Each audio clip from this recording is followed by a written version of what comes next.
সামনেই আসছে বড়দিন, তার জন্য আশা করি বাড়িতে বিভিন্ন ধরনের কেক বানানো স্টার্ট করে দিয়েছেন। তবে আমার কথা শুনে এই শীতে একবার অন্তত এই গাজরের কেকটা বানিয়ে দেখুন।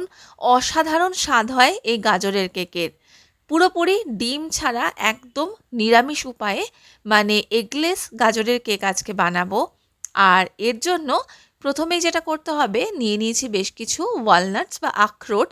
সেগুলোকে একটা ছুরির সাহায্যে একদম ছোট ছোট করে মিহি করে একটু কুচিয়ে নিতে হবে। পাউডার নয় কিন্তু, একদম মিহি করে ছোট ছোট করে কুচিয়ে নিলাম।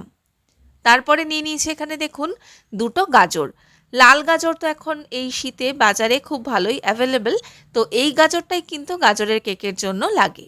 দুটো গাজর আমি নিয়ে নিয়েছি একটা কেক বানানোর জন্য। এরপরে একটা গ্রেটারের যে মিডিয়াম সাইজের ব্লেডটা হয় সেটা দিয়ে গাজরগুলোকে একটু গ্রেট করে নিলাম। চিনি নিয়ে নিয়েছি এখানে 3/4 কাপ মতো, মানে 1 কাপের থেকে একটু কম চিনি নিয়েছি। চিনিটাকে একটা মিক্সির জারে গুঁড়ো করে নিয়ে নিলাম একটা বোলের মধ্যে। 2 টেবিল চামচ নিয়েছি টক দই, আর এই দইটা কিন্তু আমার ঘরে পাতা টক দই, এই জন্য খুব একটা টক নয়। আর এটা একদম ফ্রেশ দই। চিনির সঙ্গে খুব ভালো করে এটাকে আগে মিশিয়ে নেব। দেখুন মেশাতে মেশাতে কি সুন্দর একটা ক্রিমের মতো টেক্সচার চলে এসেছে। কোনো রকম লাম্পস থাকবে না, এতটাই এটাকে ভালো করে ফেটিয়ে নিতে হবে। তারপরে দিয়ে দিলাম ঠিক 1 কাপ পরিমাণ ময়দা। 3/4 কাপ চিনির জন্য কিন্তু 1 কাপ পরিমাণ ময়দাই ব্যবহার করবেন। তারপরে ময়দাটাকেও কিন্তু এর সঙ্গে খুব ভালো করে মিশিয়ে নেব। আজকে যেহেতু এটা বানাচ্ছি এগলেস ক্যারট কেক, তাই জন্য ডিম দেওয়ার তো কোনো প্রশ্ন নেই। এটাকে ভালো করে মিশিয়ে নিয়ে 1/2 কাপ পরিমাণ দিয়ে দেবো এখানে রিফাইন্ড অয়েল। আর আজকে আমি এখানে সানফ্লাওয়ার অয়েল ব্যবহার করেছি। সানফ্লাওয়ার অয়েলটা দেওয়ার পরে দিয়ে দিয়েছি এখানে 1 টিস্পুন মতো ভ্যানিলা এসেন্স। সব কিছুকে আবারও ওই হ্যান্ড হুইস্কের সাহায্যে মেশাতে থাকবো। যত ভালো করে তেলটা মিশে যাবে ততই কিন্তু জিনিসটা অনেক ফ্লাফি হবে আর একটু সাদাটে মতো হয়ে যাবে।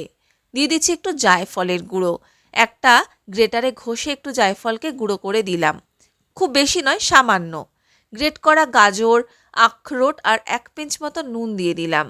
যেহেতু মিশ্রণটা এখনো বেশ গাঢ়, তাই এটাকে একটু পাতলা করার জন্য দুধ অ্যাড করব।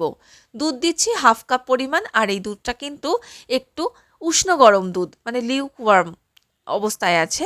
তো এটাকে দিয়ে সব কিছু ভালো করে মিক্স করে নিতে হবে। এখনও কিন্তু ব্যাটার বানানো কমপ্লিট নয়। লাস্টে দিয়ে দেবো এখানে বেকিং পাউডার 1 টিস্পুন, আর একদম সামান্য, মানে 1/4 টিস্পুন মতো দিয়েছি বেকিং সোডা।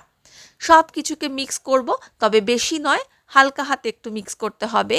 দিয়ে ব্যাটারটা আমাদের রেডি হয়ে গেলে একটা কেক টিন আমি আগে থেকেই রেডি করে রেখেছিলাম, সেটার মধ্যে পুরো মিশ্রণটাকে ঢেলে দিলাম।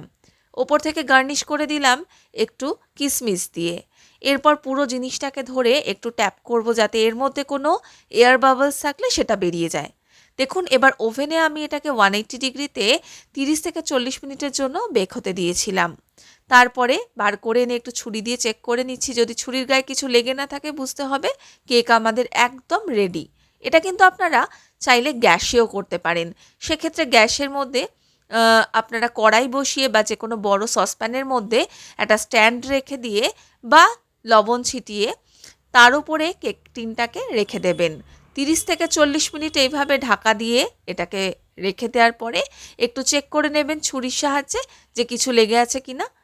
এভাবেও কিন্তু করা যায় ওভেন ছাড়া।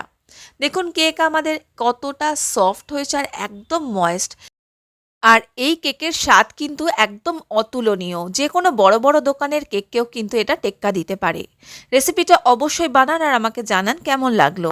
আর রেসিপিটা ভালো লাগলে আমার চ্যানেল দ্য বং বেগুনিকে কিন্তু সাবস্ক্রাইব করে পাশে থাকা বেল আইকনটা প্রেস করে দেবেন।